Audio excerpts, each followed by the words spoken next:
happened here, I installed this older compressor back into the tank, and I'm going to turn it on. And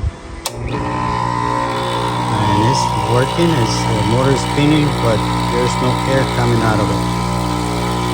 No pressure coming out of it. So now, I don't know what happened. But what I'm going to do is I'm going to cut it open here with the grinder. And I want to see what is inside. I'm just curious.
Okay.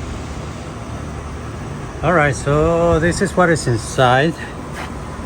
Seems like there's a gasket right here that touches the plate right here.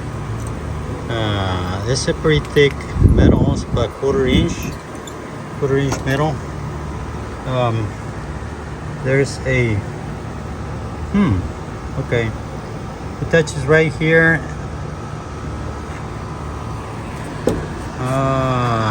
I'm gonna have to turn it on, see what it does. Oil's not gonna come out. Let's see. Nothing came out.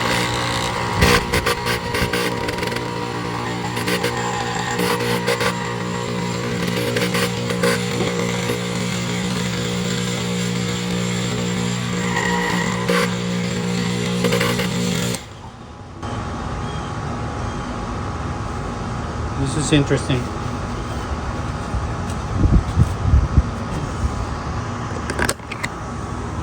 Right. This is what happens inside. Let me turn it on.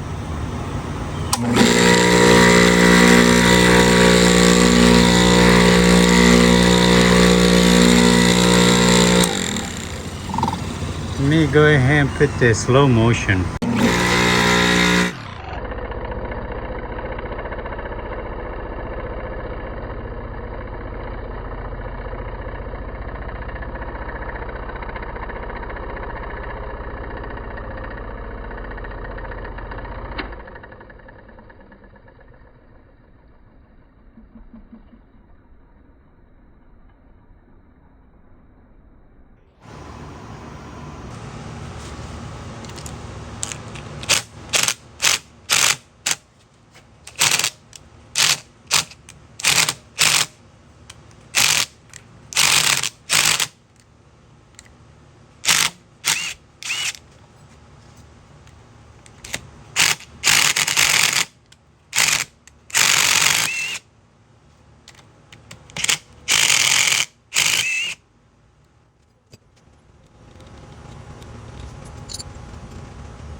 All right, this way.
Okay, so as you can see, these are the results of this failed experiment. So if you're trying to do something like this, I wouldn't recommend it. Okay, so this compressor, which it was not pumping, and that other one, which pumps but not enough. This one I installed it back, and then I cut the top off to see what the deal with the compressor was. And I thought it had some switches and some, I don't know, valves, some thermic protection stuff in it, and didn't have anything at all. So what it had was this kind of compressor, which is the spiral vane compressor, and the motor will move this other part of the spiral, and it moves it, you know, around, and it pumps the air. The problem with that is that it probably needs to be bathed on oil to be effective. I'm not sure. And then also what I can see on the motor, that it should be submerged on the same oil to cool it. And the combination of cooling it and helping it lubricate to be able to pump pressure, I think is what makes this pump work. It's got a flange here that it might be a one-way valve. I'm not sure what it is. It's got another one. Where is that? Right here on this part. On this part, it's got some sort of one-way check valve or something like that. But this is exclusively for air conditioning refrigerant, which is bathed in oil, and that keeps the whole thing running properly. So it might work if you have a good one. This one wasn't working, that's why I took it apart. It might work for a while, but it's just not pumping enough volume for filling out this tank all the way, you know, to the pressure that you need it. So do I recommend this? I don't. It's just waste of time, but it's fine. I learned something. I learned how these compressors work. The other kind, let me bring this other one right here. This one is for a refrigerator. It's a 134A system. This might have a piston instead of the spiral vane, but as you can see, the lines are even smaller. So this is fine for a very small refrigerant amount to be moved around the cycle. Nothing like filling up a compressor tank.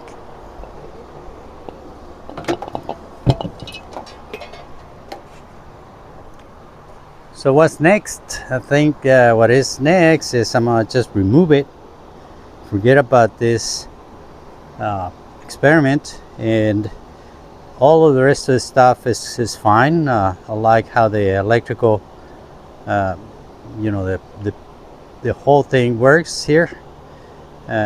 So all I gotta do is just probably search for a real compressor for this kind of tanks, one of those quiet ones. Maybe I can find one of those cheap. Maybe I'll search on Amazon for it and just install it and just be done with it. But do I recommend this experiment with this thing? No, it's just too much hassle and it's just not effective. So I hope you learned something from this. Don't make the same mistake that I did. Stay away from trying to modify with something that is not designed for. And in a pinch, maybe you can make something work if you're not in a hurry for, you know, filling up the tank. But I think it's not worth the hassle. So all right, so this is going to be all for this video. Thank you very much for watching, guys, and I'll see you next time. Bye.